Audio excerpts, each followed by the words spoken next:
갈렙이 에서의 후예라는 걸 아시나요? 갈렙은 유다 지파를 대표하여 가나안을 정탐하였습니다.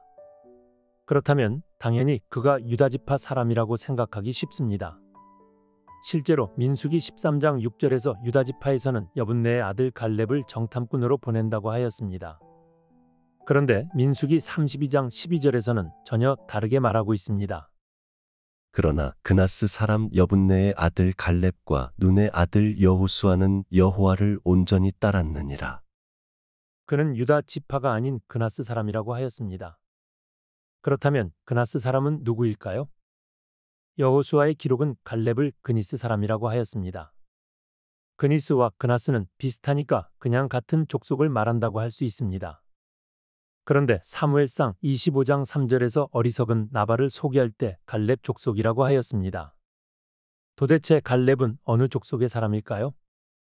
갈렙의 정확한 혈통을 찾기는 쉽지 않습니다. 창세기 36장 11절에 보면 그나스는 에서의 아내 아다가 낳은 엘리바스의 아들입니다. 그러니까 에서는 그나스의 할아버지인 셈이지요. 에서의 후예들이 번창하면서 그들이 일가를 이루고 모두 족장이 됩니다. 창세기 36장 15절과 42절에 가면 그나스를 족장으로 소개합니다.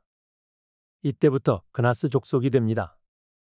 역대상 2장 42절에서 55절까지 보면 갈렙 족속의 계보를 소개합니다. 출애굽할 때는 그나스 족속 밑에 모두 있었지만 갈렙의 후예가 커지면서 갈렙 족속이 되었습니다. 갈렙의 후예들의 이름을 길게 소개하는데 그들 이름에는 한 가지 공통점이 있습니다. 그것은 유대 남방 헤브론 지역의 성읍들 이름이라는 것입니다.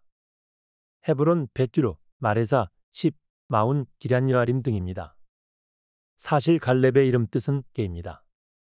사막의 유목민이나 고대 아라비아인이 주로 동물 이름을 사용했습니다.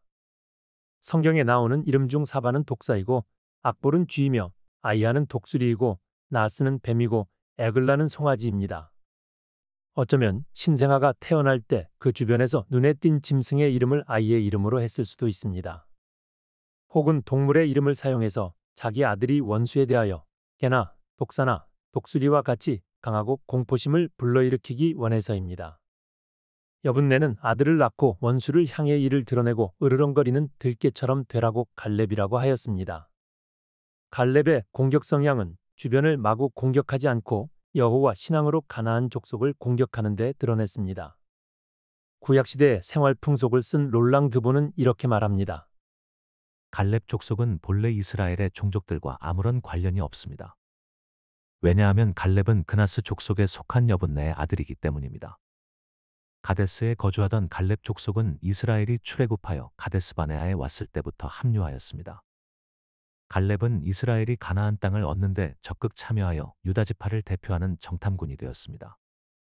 갈렙은 가나안 땅의 입구라고 할 수 있는 헤브론 지역의 토박이로서 가나안 땅을 정탐하는 데 아주 적절하였습니다. 그들은 우리의 밥이라 외치면서 갈렙은 가나안 땅을 공격하자고 적극 주장하였습니다. 물론 그의 뜻대로 가나안을 공격하지 못하고 이후 40년 동안 광야에서 방황하였지만 갈렙의 신앙은 더욱 견고해졌습니다. 여호수아가 가나안 땅을 공격한 이후 갈렙은 자신의 가족과 친족이 살았던 헤브론 산지를 잊지 않았습니다. 사실 헤브론 산지는 아낙 자손이 차지하고 있는데 그들은 강인하고 흉포하여서 점령하기 쉽지 않았습니다. 가나안에는 농사짓기 좋은 땅이 있었습니다. 갈렙 정도의 신앙인이라면 얼마든지 좋은 땅을 요구할 수 있었습니다. 샤론 평야도 있고 갈릴리 주변으로 비옥한 땅이 있었습니다. 헤브론은 산악지역으로 메마르고 염분을 많이 포함한 사막 토양으로 이스라엘에서 가장 생산성이 떨어지는 곳이었습니다. 다른 사람은 쓸모없는 땅이라 외면할지 모르지만 갈렙에게 그 땅은 고향과 같은 곳입니다. 갈렙은 여호수아에게 강력하게 요청하였습니다. 이 산지를 내게 주소서. 그가 85세이지만 자기 세대에 이 땅을 정복하여 후손에게 전해주고 싶었습니다. 결국 갈렙은 헤브론을 점령하여 얻었지만 예루살렘은 다윗 시대까지 점령하지 못했습니다. 같은 산지라도 갈렙과 같은 믿음의 사람이 없었기에 예루살렘을 점령하지 못했습니다. 그건 다윗이 등장하고야 비로소 예루살렘을 정복할 수 있었습니다. 헤브론과 예루살렘은 이스라엘 중앙 고지대의 산등성이를 연결하는 중요 도시입니다. 가데스바네아를 포함하는 헤브론 지역은 이스라엘의 남쪽 국경선 마을입니다. 헤브론은 남쪽에서 쳐들어오는 이민족을 막아서는 국경 초소와 같은 역할을 하였습니다. 갈렙은 이스라엘을 지키는 파수꾼과 같았습니다. 여기서 한 가지 확실하게 알 수 있는 것이 있습니다. 이스라엘은 결코 혈통으로 이루어지지 않았다는 점입니다. 이스라엘의 고고학자이자 성경 역사 지리학자인 요하난 아하로니는 구약 성서 지리학에서 이렇게 설명합니다. 유다의 계보를 살펴보면 그들은 여러 지역에 사는 족속의 연합체임을 알 수 있습니다. 이스라엘이 출애굽할 때부터 수많은 족속이 함께했습니다. 이스라엘 연합체는 민족이나 혈통으로 뭉쳐진 것이 아니라 여호와 신앙으로 뭉쳐졌습니다. 갈렙의 조상을 살펴보면 에서까지 올라갑니다. 그렇다고 해서 그걸 문제 삼는 사람은 고대 이스라엘에서는 아무도 없었습니다. 다윗도 모압여인 룻의 자손입니다. 하나님은 아브라함을 부르실 때부터 그를 통하여 수많은 민족이 복을 받을 것이라는 선교적 비전과 사명을 주었습니다. 순수 유대인은 존재하지 않습니다. 야곱의 12아들부터 가나안의 여러 민족과 결혼하였습니다. 요셉은 애굽의 제사장 딸과 결혼했습니다.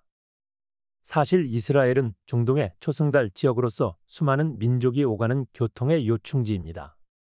그러므로 남쪽의 이집트와 북쪽의 아시리아와 바빌론, 페르시아 등 강대국이 호시탐탐 노리는 땅이고 실제로 전쟁이 멈춘 적이 한 번도 없었습니다.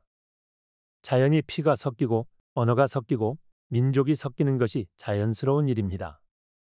하나님께서 혈통보다 민족성보다 신앙을 강조한 이유가 바로 여기에 있습니다. 그런데도 유대인을 혈통이나 민족으로 보려는 사람들이 있습니다. 예루살렘이 회복되고 유대인들이 회복되어야 한다고 주장하는 사람들입니다. 성경은 처음부터 혈통이나 민족보다는 신앙을 강조하였습니다.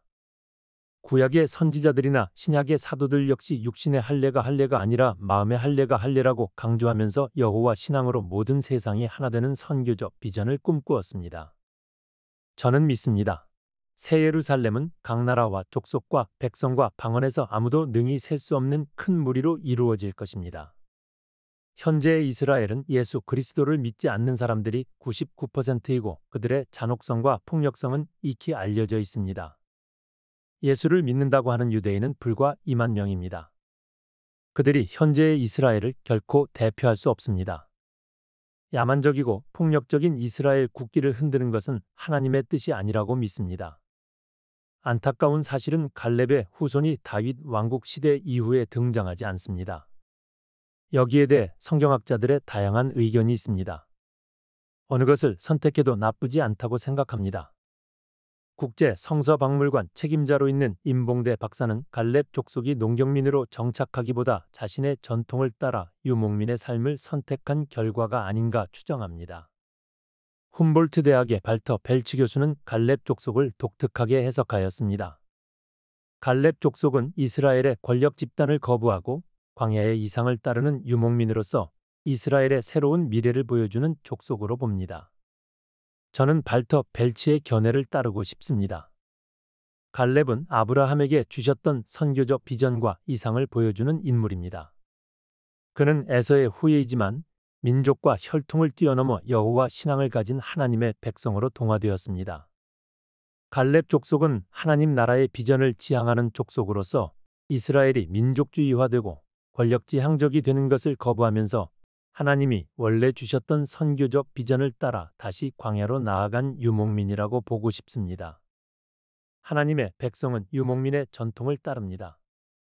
아브라함은 고향을 떠나 나그네로 살았고 이스라엘은 출애굽할 때 나그네처럼 살아가는 허다한 민족과 언어와 방언을 수용하여 하나님 나라 백성으로 삼았고 예수님의 지상명령을 따라 사도들이 나그네로 살면서 그 지역이 어디든 신앙을 전파하며 그곳에서 하나님 나라를 이루고자 하였습니다. 그러므로 그리스도인이 사는 곳이 곧 예루살렘이고 하나님 나라입니다. 예수의 이름으로 두세 사람이 모여도 그곳은 곧 하나님께서 함께 하시는 곳입니다. 좋아요와 구독을 눌러주시면 영상을 제작하는 저에게 큰 힘이 됩니다. 감사합니다.